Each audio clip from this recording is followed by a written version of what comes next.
നമ്മുടെ തോട്ടണ്ടി ഇറക്കുമതി കേസിൽ ഇപ്പോൾ പ്രോസിക്യൂഷൻ്റെ വക്കീലെത്തി നിൽക്കുകയാണല്ലോ. പ്രതികളുടെ ഒരു അവസ്ഥ ഇപ്പോൾ അങ്ങനെയാണ്.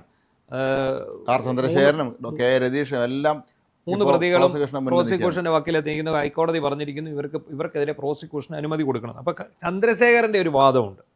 താൻ ബോർഡ് ഓഫ് ഡയറക്ടേഴ്സിൻ്റെ അനുമതിയോടുകൂടിയാണ് വില നിശ്ചയിച്ച് തോട്ടണ്ടി വാങ്ങിയത്. വിലപേശൽ നടന്നിരുന്നല്ലോ, ആദ്യം വിലപേശൽ നടന്നിരുന്നു. പക്ഷേ അത് വളരെ തെറ്റാണെന്നാണ് CBIയുടെ രേഖകൾ തെളിയിക്കുന്നത്. കാരണം ഡയറക്ടർ ബോർഡ് അംഗങ്ങളെ അവർ ചോദ്യം ചെയ്ത് കാണുമല്ലോ CBI. അതെ, ഡയറക്ടർ ബോർഡ് അംഗങ്ങളെ ചോദ്യം ചെയ്തു. മാത്രമല്ല ഇവർ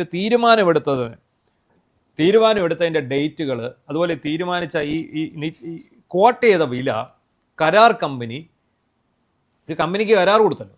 ഇത് മത്സര സ്വഭാവമുള്ള ടെൻഡറുകളാണ്. ആ ടെൻഡറുകൾക്ക് ഈ മത്സരത്തിന് ഒരാളെ വരുന്നുള്ളെങ്കിൽ അയാൾക്ക് കൊടുക്കാൻ പാടില്ല, റീടെൻഡർ ചെയ്യണം.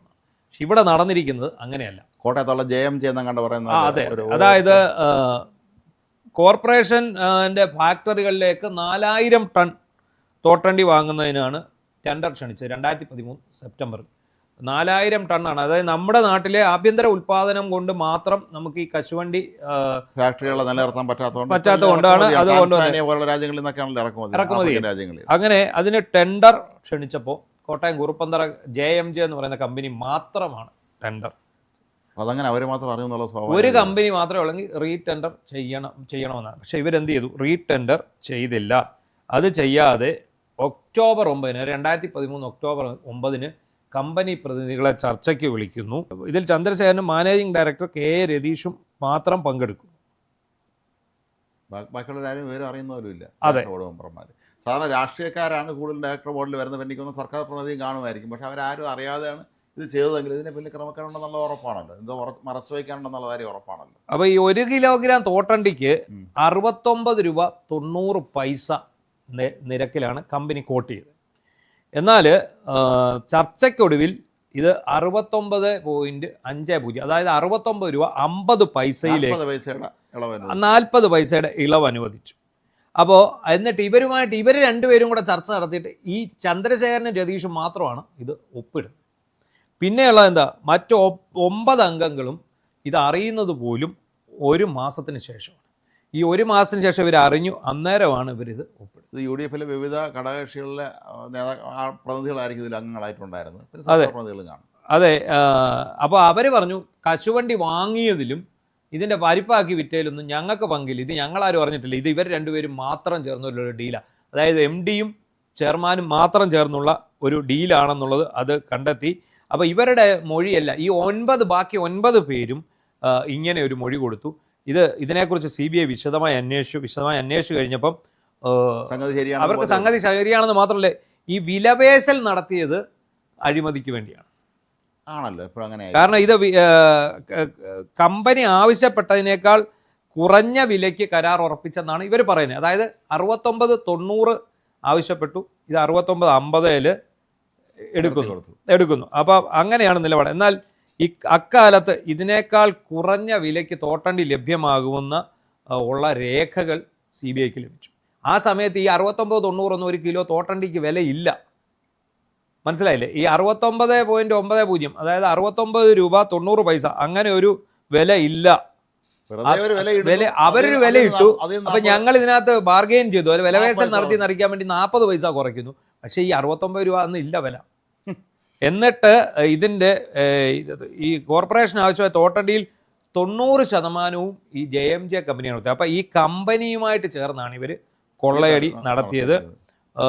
ഈ നവംബർ 30-നകം, 2013 നവംബർ 30-നകം ഈ 4000 ടൺ തോട്ടണ്ടിയും കമ്പനികൾ എത്തിക്കണം എന്നായിരുന്നു, ഈ കോർപ്പറേഷനിൽ എത്തിക്കണമെന്നായിരുന്നു, അതായത് പ്ലാന്റുകളിൽ എത്തിക്കണമെന്നായിരുന്നു.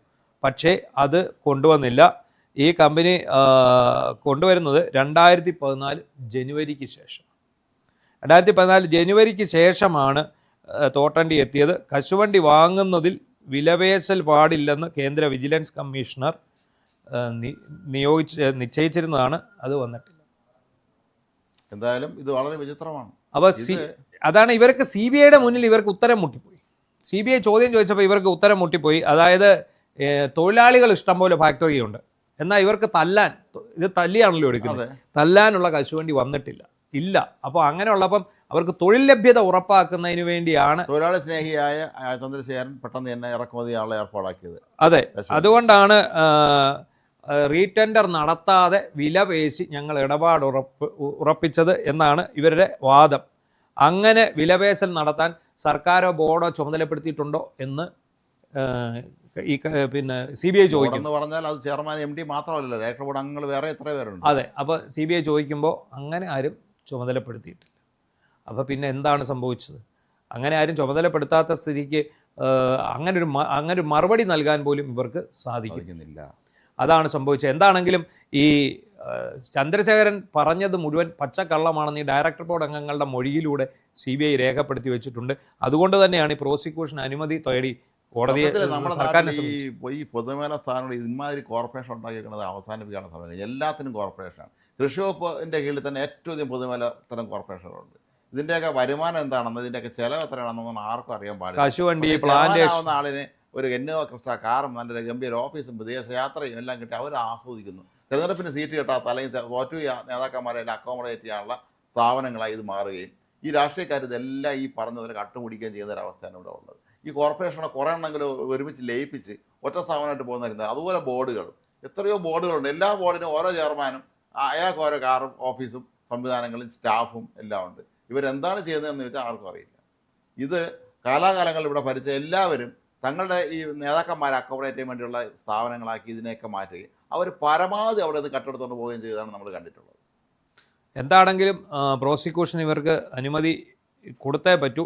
CBIക്ക് ഇവരെ പ്രോസിക്യൂട്ട് ചെയ്യാനുള്ള അനുമതി ജൂലൈ 2 എന്തായാലും ഹൈക്കോടതിയിൽ സർക്കാർ റിപ്പോർട്ട് സമർപ്പിക്കേണ്ടതാണ്. അന്ന് തന്നെ ഇവർക്കെതിരെ ഉള്ള പ്രോസിക്യൂഷൻ നടപടികൾ ആരംഭിക്കും എന്ന് തന്നെ നമുക്ക് കരുതാം.